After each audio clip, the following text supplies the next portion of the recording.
NG, right? Going for reproduction, right? Reproduction, we may start in plants. Plants, they undergo asexual reproduction, right? When they multiply themselves in the absence of fusion of female and male gametes. Andidika, right? Saka ndopate chibvunzwa zvinhu zvakaita seana rhizomes, ana cuttings, andidika. What we get from rhizomes, from cuttings, from tubers, andidika. Examples of plants. So these are examples of asexual. Then the result, offspring is identical, andidika. Genetically identical to its parent, andidika. Affect through nema diseases nechichichi, but advantage tinoita biodiversity, andidika. From rhizomes, what we get from rhizomes, what we get from cuttings, the likes of sugarcane, Irish potato, what we get from tubers, right? This is what you must know for reproduction in plant. Then reproduction in animals. Basically, you should start a female reproductive system and a male reproductive system. Female reproductive system and a male reproductive system. So my diagram, guys, we are not going to draw diagrams here. As unogona kuita uri kumba, unogona kutracera mubhuku. Izvi zvandi munazvoita kumana from creation. Unongotracera kana uri kuskana a female reproductive system, a male reproductive system, unongotracera kana uri a boy. Right? Female reproductive system of a male, ngatibatei papa, ufa kuziva oviduct. Oviduct, right? The so-called fallopian tube. Ndo zvinenge zvakadai zvimaoko so zvakadai. Saizvozvo zvifemale dominating fertilization. It's a site for fertilization. Ufa kuziva vagina. It's a birth canal. And the so-called vagina. It's a birth canal. And I don't know how far true it is, but it was said how wide is the vagina. You can just look at the shape of your mouth. If you are a girl, right? But it is 30 centimeters deep, vagina, right? Yes, let's go further. We have so-called the uterus. Uterus, that's the womb. It's a site for implantation. Right? Then we have the cervix, which are the muscles of the vagina.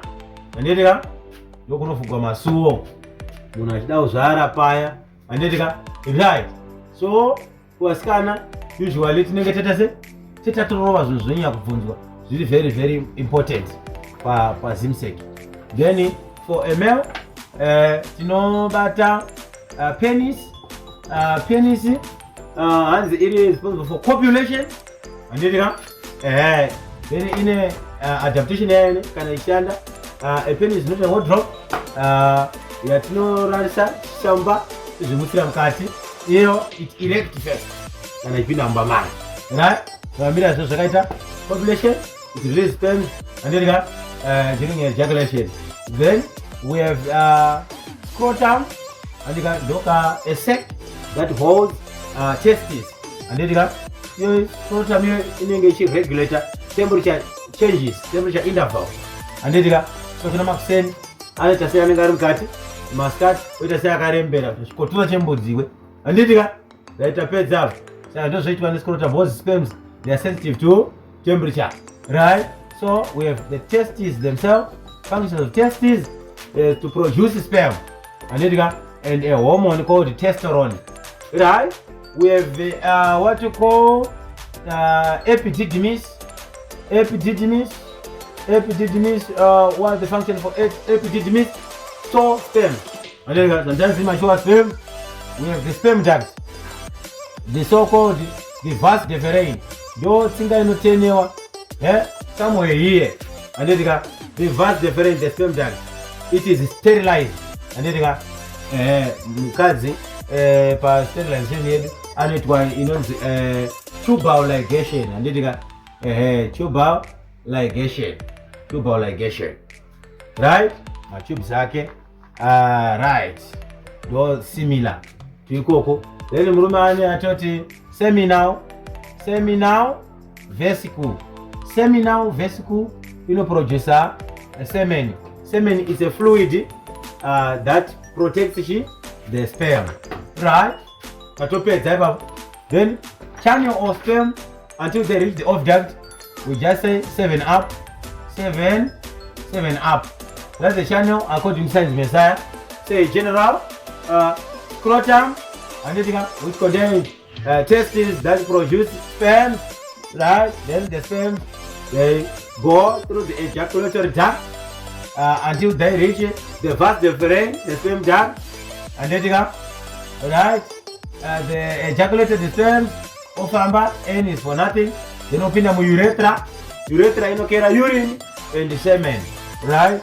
Then masperms opina penis yeta copulation, release sperms over manya, agenda to the fallopian tube where the ovary containing ovule is found. Fertilization, let us say, you only one sperm is fertilized.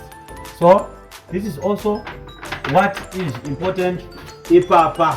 Then chimwe chakakosha kuziva tiri papa stage inorohwa nevasikana inonzi morphy, anditika girls inonzi morphy. Ukaona musikana achiita kumenstruation ndo number 1, menstruation, ovulation, fertilization, implantation, ari kushayiwa anomufertilizer. Anditika saine kumenstruata washaiwa anenge afertilizer saka menstruation, right?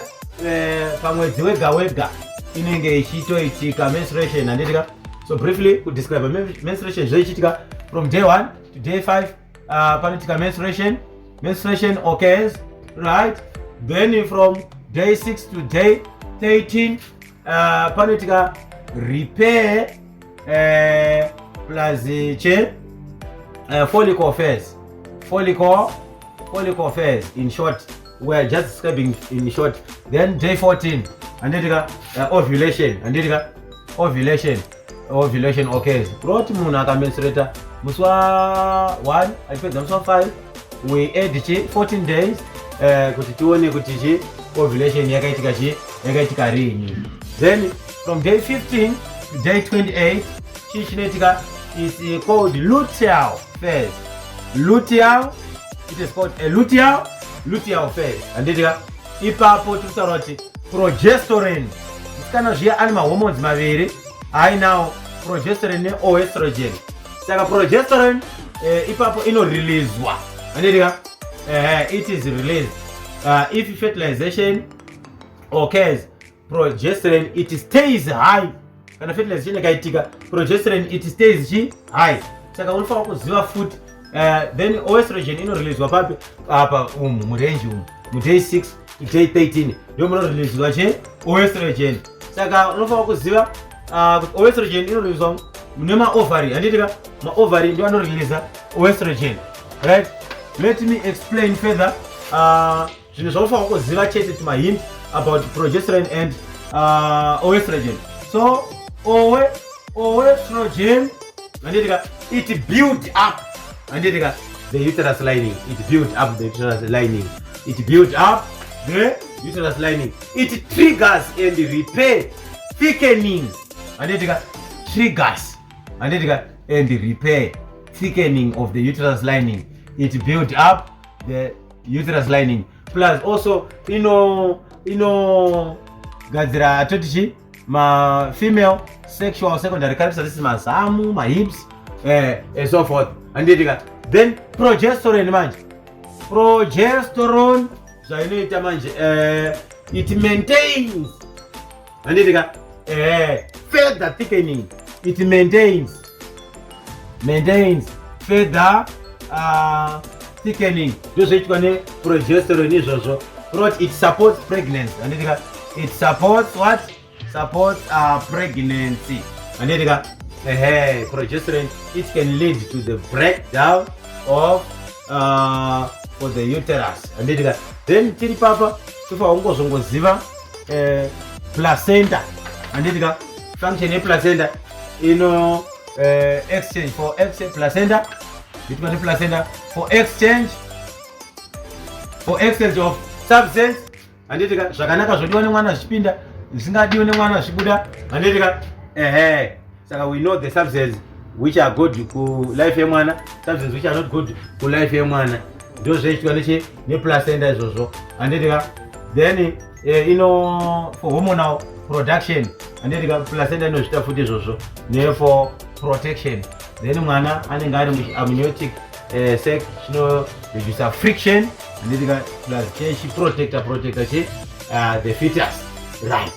Ipapo ukaziva izvozvo unenge wadambura. Tine methods GNG, general race generation. Tine methods of preventing pregnancy. They can be classified into natural. Tine natural methods ndo like rhythm, kutaimira mazuva, kutaimira madays handitika. I can't explain further, afana munozvita musikahwa handitika, right? Tine yatinoti rhythm method, right? Ndo yekutaimira mazuva iyoyi. It fall under natural method handitika. Ne withdrawal handitika jamba handitika, right? Then we have hormonal. Another two can be also classified into hormonal method. Hormonal method, we can use pills. Saka pill rinongo for ovulation. Those zvinongoitwa nepill kana injection rinobaiwa chajeo handitika, right? Then we have barrier method. Condomizer, let us strategizer. You can use a condom, it's a barrier method. You can use a diaphragm, it's also right.